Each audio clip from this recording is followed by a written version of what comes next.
Ni hao, salut à tous. Je voudrais vous parler aujourd'hui. Bon, aujourd'hui, ça y est, c'est demain le grand départ. Donc aujourd'hui, c'est les préparatifs. Ne rien oublier. Le passeport, l'argent liquide, photocopie, vaccin s'il y a besoin, visa. Enfin bref, je vous laisse imaginer toutes les choses dont il faut prévoir avant de partir. Et justement, je voudrais vous parler de ça un petit peu. C'est une question qui m'a été posée parce que je vais partir avec des amis.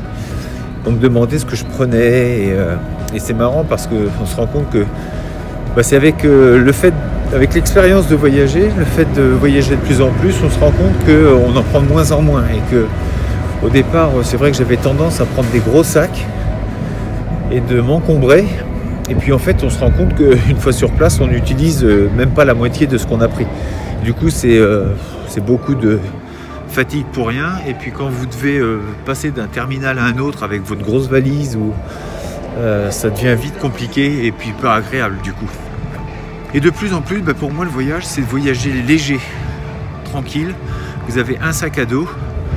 Et moi, je me suis inspiré d'un gars qui voyageait et qui, lui, avait un Firepoint, un Osprey Firepoint, 40 litres. Et en fait, je me suis inspiré de ça, je l'ai pris et c'est vrai que je m'en contente vraiment très bien.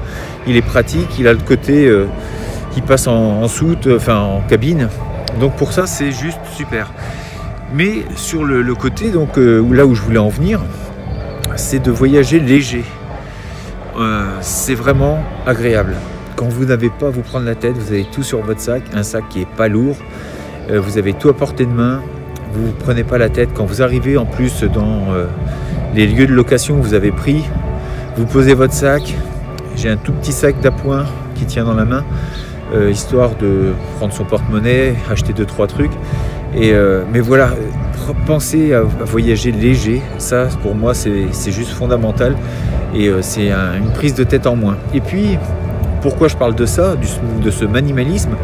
Parce que je pense que ça peut se retrouver dans la vie de tous les jours, de prendre les choses le plus simplement possible, de ne pas s'encombrer avec des produits de futilité et superficiels. Et moi le premier encore, dans ma vie de tous les jours, c'est vrai qu'on a tendance à vouloir consommer, il y a un petit bibelot, un petit truc qui nous plaît. Qu'est-ce qu'on fait? On l'achète, ça finit sur le coin d'un meuble dans le salon. Et puis, mais on s'en sert pas. Alors je dis pas qu'il faut pas du tout rendre agréable son intérieur, bien sûr, mais parfois on consomme beaucoup de choses dont on n'a vraiment pas besoin. Donc le côté minimalisme, je trouve, très honnêtement, qu'il a un intérêt vraiment important dans notre vie. C'est-à-dire qu'on va commencer à prendre en compte uniquement les choses qui sont importantes, faire le tri dans notre vie, d'enlever le superflu et de conserver au maximum ce qui nous est vraiment important. Quand on part en voyage, en fait, on emmène vraiment le strict minimum, on emmène sa maison avec nous et qu'est-ce que je vais prendre? De quoi filmer, puisque je fais des vidéos, ça devient mon travail, entre guillemets, donc je vais prendre ça. Mais aujourd'hui, je peux filmer avec un téléphone et puis la GoPro, donc c'est pas ce qui est le plus gros, le plus lourd, même s'il y a tous les câbles, c'est franchement pas énorme.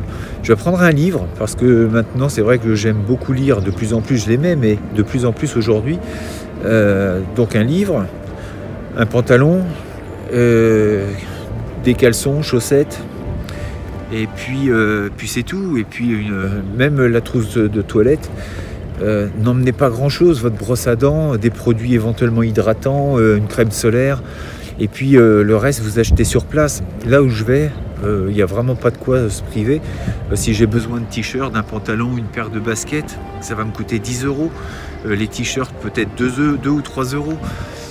Donc il n'y a vraiment pas besoin de se surcharger pour partir.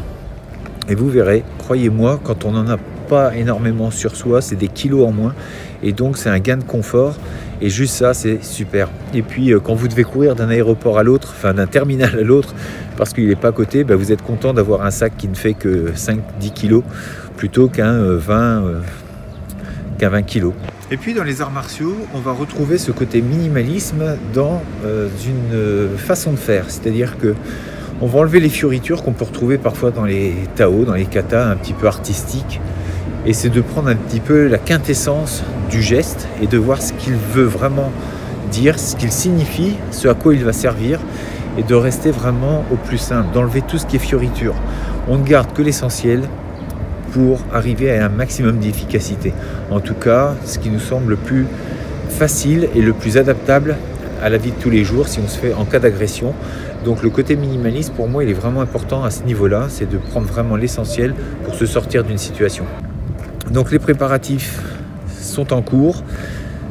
Demain, grand départ, et puis pour 10 jours, et puis je vais essayer de vous faire un maximum de vidéos sur l'endroit, en espérant que ça vous plaira. D'ici là, restez forts, restez beaux, et surtout, restez bienveillants. 再见